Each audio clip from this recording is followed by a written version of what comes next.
تو اللہ سبحانہ وتعالیٰ یہاں پر یہی ذکر کر رہے ہیں کہ جو نافرمان لوگ ہیں، جن کو ماننے کا مادہ ان کے اندر موجود نہیں ہے، نافرمانی کا ایلیمنٹ جو ہے ان کے اندر زیادہ ڈومیننٹ ہوا ہے، زیادہ ابھر کر ان کے لیے نافرمانی کرنا آسان ہے دنیا میں، ان کی سرکشی کا عالم یہ ہے کہ اگر ان کی فرمائش کے مطابق اس روئے زمین پر فرشتے نازل فرما دیتا اللہ تعالیٰ، اور فرشتے ان کو بتاتے کہ یہ جو تم ناکامی کے کام کر رہے ہو اس سے رک جاؤ، اور اللہ تعالیٰ کہہ رہے ہیں کہ مردے زندہ کر دیتا، اور مردے پھر ان کو مر جانے کے بعد ہونے والا عذاب کی خبر دیتے کہ یہ انبیاء اللہ کی توحید کی سچی دعوت دے رہے ہیں، ان کی پیروی کرو، ہم تو مر چکے ہیں، ہم تمہیں گواہی دیتے ہیں کہ مرنے کے بعد عذاب ہو رہا ہے وہ سچ ہے۔ پھر بھی ان کے سامنے کوئی دلیل ان کو ایمان لانے کی طرف مائل نہیں کر سکتی تھی، مگر جس کو اللہ چاہے،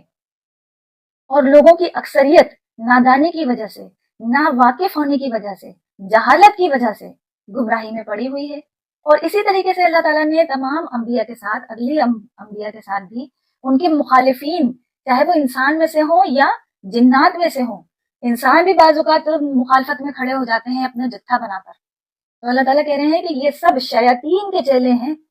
شیطان ابلیس جو ہے اس کے چیلے چپاڑے ہیں، یہ چاہے انسان میں سے ہو یا جن میں سے ہو، ان کی اپنی مینٹلٹی جو ہے وہی بڑھ چڑھ کر ان کے لیے کارگر ثابت ہوتی ہے۔ اور پھر کیا کرتے ہیں، یہ دلوں میں اس قسم کے وسوسے وہی کرتے ہیں، جو یہ یوحی کا لفظ آیا ہے نا، بعض کے لیے ایسے خوشنما قول ذکر کرتے ہیں، ان کے کانوں میں پھونکے مارتے ہیں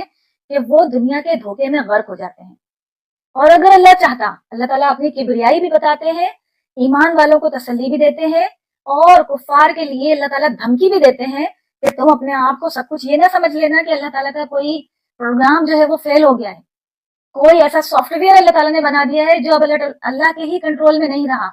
نہیں، بلکہ اللہ تعالیٰ کہہ رہے ہیں کہ اگر اللہ تعالیٰ چاہتا تو ان میں سے کوئی ایک بھی نافرمانی کے اس قسم کے کام نہ کر سکتا تھا جو یہ جھوٹ گڑتے ہیں، جو یہ افطرہ پردازیاں کرتے ہیں،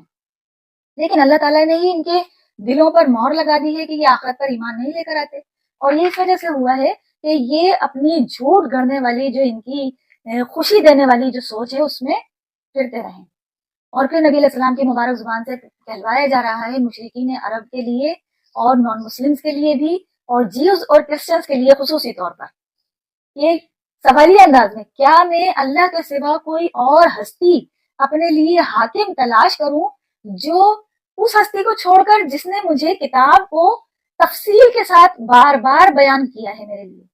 اور وہ لوگ جن کو اللہ تعالیٰ کی طرف سے آیات کتاب کی صورت میں نشانیاں دی گئی تھی، وہ خوب جانتے ہیں کہ یہ جو نازل ہو رہا ہے اللہ کا کلام، نبی علیہ السلام کو مبعوث کیا گیا ہے ایز اے نبوت، یہ سب کچھ سچ ہے، حق ہے، با مقصد ہے، یہ ان کی کتاب میں پہلے سے اس چیز کی پروڈکشنز موجود تھیں۔ اور پھر کہا جا رہا ہے کہ اے ایمان والوں، تم ہرگز شک کرنے والوں میں نہ ہو جانا، اللہ تعالیٰ اپنے کلمات کو سچ کر کے مکمل کر کے رہنے والا ہے، عدل کے ساتھ، سچائی کے ساتھ، کسی کی مجال نہیں ہے کہ وہ اللہ تعالیٰ کے کلمات کو بدل سکے، بدلنے کا کوئی اختیار نہیں رکھتا، وہ خوب سننے والا ہے، خوب جاننے والا ہے، یہ سننے والا ہے، جاننے والا ہے کہ اس قسم کی جب اللہ تعالیٰ اپنی صفات جوڑی کی فارم میں ذکر کرتے ہیں تو اس کے اندر ایمان والوں کے لیے تسلی ہوتی ہے کہ تم جو کچھ بھی تسبیحات کر رہے ہو، مشکلات سے گزر رہے ہو، تکلیفیں جھیل رہے ہو، اللہ کو راضی کرنے کی کوشش کر رہے ہو، دین پر چلتے ہوئے دکھ، تانے، تکلیف برداشت کر رہے ہو، کانٹوں بھری زندگی جی رہے ہو، مسلمان اس روئے زمین پر جو زندگی دی گئی ہے وہ ہر لمحے پورے صراط پر گزرنے والی کیفیت میں ہوتا ہے،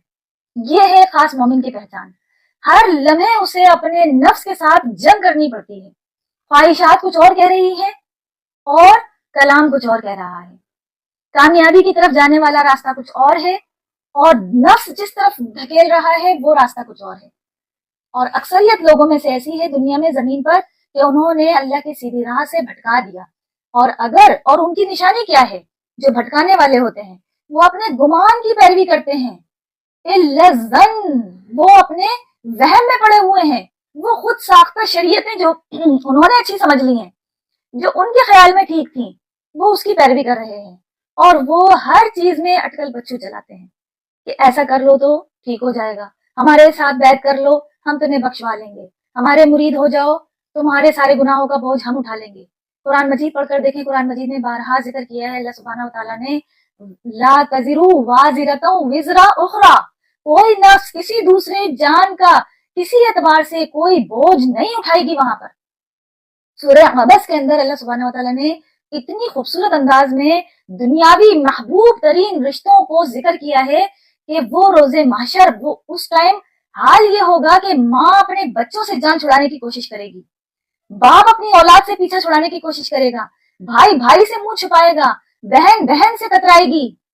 کہ آج کوئی میرے پاس نہ آ جائے میری نیکیوں کا سوال کرنے کے لیے، دنیا میں جو انہوں نے میرے اوپر احسان کیا تھا کہیں اس کا بدلہ یہ لوگ مجھ سے مانگنے نہ آ جائیں۔ دنیا میں تو بہت ایک دوسرے کے ہمدرد بنے ہوئے ہوتے نا، ہم ہیں تمہارے ساتھی، مشکل آئے گی تو ہم ساتھ دیں گے۔ روز محشر کوئی ساتھ نہیں دینے والا، ماں سے زیادہ محبت کرنے والی کوئی اور ہستی اس ہوئے زمین پر رکھی نہیں اللہ تعالیٰ نے۔ رشتوں میں سے بات کر رہے ہیں اللہ سبحانہ وتعالیٰ اور نبی علیہ السلام کی مبارک ذات کے بعد، اللہ تعالیٰ کہہ رہے ہیں کہ ان کا جو نشانیاں ہیں وہ یہ ہیں کہ یہ اپنے گمان کے پیچھے چلتے ہیں اور خود سے ہی جو چاہتے ہیں منطقیں لڑاتے رہتے ہیں۔ کہ بے شک تمہیں یہ بات کا علم نہیں ہے کہ اللہ تعالیٰ خوب جانتا ہے گمراہ کرنے والوں کو، اور وہ حد سے گزر جانے والے ہیں ان کو یہ بھی جانتا ہے اللہ تعالیٰ، ان کی فطرت میں ہے۔ جیسے کوئی انسان یہ کہتا ہے کہ اللہ سبحانہ وتعالیٰ عادل ہے، اس سے زبردست، اس سے بہتر کوئی اور عادل ہو ہی نہیں سکتا، تو اس کے عدل کا تقاضا یہ ہونا چاہیے کہ جس انسان کو 60 سال کی زندگی دی گئی ہے تو اس نے 60 سال گناہ میں گزار دیے، تو لہٰذا اب آخرت میں اس کو 60 سال کا ہی عذاب ہونا چاہیے بس۔ ہمارا اپنا کیلکولیشن تو بس اتنا ہی کہتا ہے، لیکن اللہ سبحانہ وتعالیٰ جس غیب کے پردے کے علم کو جانتے ہیں، اس اعتبار سے جس انسان کو 60 سال کی زندگی دی گئی اس نے وہ پوری کی پوری گمراہی میں تو گزار دی، لہٰذا اگر اس کو ہمیشہ کی بھی زندگی دی جاتی وہ ہمیشہ خرابی کرنے والے کام میں ہی انوالو رہتا۔ جس کو سمجھنا ہوتا ہے نا وہ 60 سال بھی اس کے لیے کافی ہیں۔ مکمل جس کو کہتے ہیں انٹلیکٹ انسان کے لیے آ جاتا ہے اس کی زندگی کا ٹوٹل، جو 40 سال کی عمر میں آلموسٹ آ جاتا ہے اکثریت۔ اسی وجہ سے جو نبوت پر فائز کیے جاتا ہے وہ بھی اللہ سبحانہ وتعالیٰ کی طرف سے 40 سال کی عمر اللہ سبحانہ وتعالیٰ نے منتخب کی ہے کہ 40 سال میں انسان اتنا جامع عقل ہو چکا ہوتا ہے، اتنی عقل اور شعور اس کے اندر آ چکا ہوتا ہے، اتنا میچیورٹی آ جاتی ہے کہ کافی حد تک وہ زندگی کے مراتب طے کر چکا ہوتا ہے، اسے کافی حد تک حقیقت، جو سچائی ہے، جو ریئلٹی ہے اس سے وہ واقف ہو چکا ہوتا ہے۔ تو اتنی عمر اور 60 سال کی عمر تو ایڈوانس میں زندگی جی لی اس نے 20 سال کی، جو سمجھ لیں بچپنا لڑپن میں اس نے گزار دیا تھا، شعور نہیں تھا، اس کو بھی اللہ تعالیٰ نے ختم کر دیا۔ نبی علیہ السلام نے فرمایا جس انسان نے 60 سال کی زندگی گزار لی اس کے لیے حجت تمام ہو گئی کہ اب اللہ تعالیٰ اسے اور مہلت بھی دیتا تو وہ ہدایت پر آتا، ولیعوذ باللہ تعالیٰ۔